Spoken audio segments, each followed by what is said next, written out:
So, syempre gusto nating matulungan sila na matukoy ano ba yung mga conservation targets nila at ano yung Mhm. mga dapat nilang i-prioridad sa pagpangalaga ng kalikasan. Gusto rin nating masukat yung mga conservation impacts. So ito yung tinatawag na gabay o isang buong sistema kung saan mula sa pagpaplano, pagdatasa o pagkakandak ng assessment, pagmamanage, pagmamonitor, at pag-address ng mga threats sa ating mga area na matataas ang kanilang conservation values.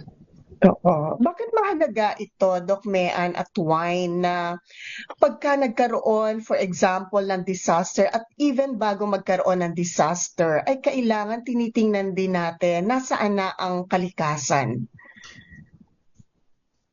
Sa bago at pagkatapos po kasi ng kalikasan, yung unang-unang tinitingnan natin, di ba, yung mga infrastruktura, ano ang naging epekto ng mga bagyo o natural disaster sa infrastruktura, sa socio-economic o ekonomiya. Hindi natin nakikita na may mahalagang epekto o may impacts din ang mga disaster, particular ang mga bagyo, dun sa ating mga species, biodiversity, sa ekosistema, at maging sa mga serbisyong binibigay ng ekosistema sa atin.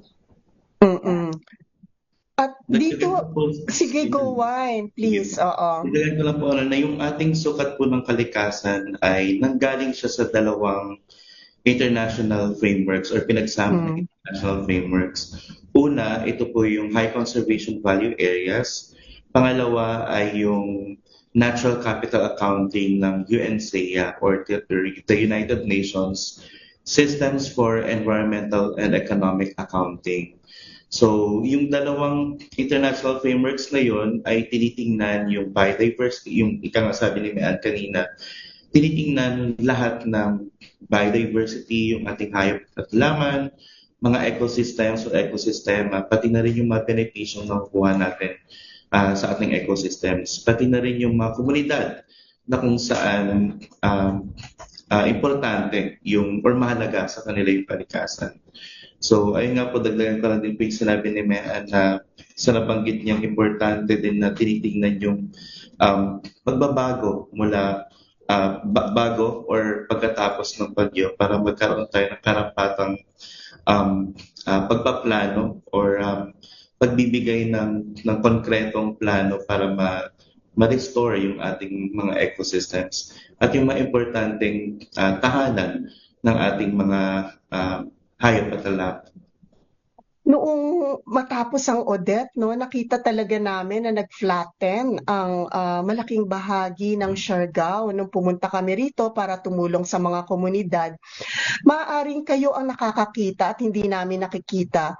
Ano rin ang mga biodiversity na nawala, 'di ba? Kasi sa mata ng karaniwang tao, nakita namin nawala yung mga nyugan, nawala yun. Pero marami pa ang nawala, no? Ano bang halimbawa ng madalas na nawawala na hindi nakikita ng karaniwang tao? Nakikita nyo?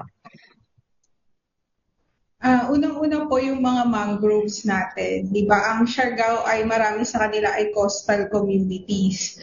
So yung Odette, kung makikita natin yung, although nakakalungkot man, na may mga namatay, may mga pumanaw sa iba't ibang bahagi ng Pilipinas dahil natamaan ng bagyong Odette, mababa yung tinatawag na casualty o yung bilang ng mga namatay kasi naprotektahan tayo ng ating unang-unang line of defense natin, yung mga mangrove ecosystem, gayon din yung mga natitirang kagubatan. So sila kasi yung sumasangga kapag tayo ay nakararamdam ng malakas na bagyo o storm surge. So sila yung unang pumoprotekta kaya hindi masyadong naaapektuhan yung ating mga komunidad.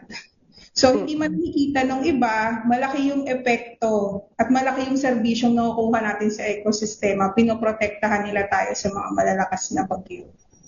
Mm. At nakikita nyo to doon sa unang bahagi pa lang, no, ng inyong pagsusukat, no? Yung nabanggit nyo na ang biodiversity, ibig sabihin yung mga iba't ibang uri ng nilalang, no? Kapwa hayop at ganun din mga halaman, pati yung mga tirahan at yung mga banta sa kanila.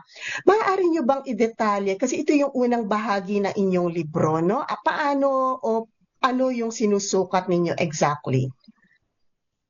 So yung una po naming sinusukat, nakafocus kami dun sa biodiversity and ecosystem. So ito yung tinatawag namin sa framework na sukat 1, 2, at 3. So sukat 1, ito yung tinatawag na uriing hayop at halaman. So nabanggit nga ninyo, Miss Jean, yung mga iba't ibang uri ng buhay ilang, yun nga yung mga kapwa hayop at yung mga halaman.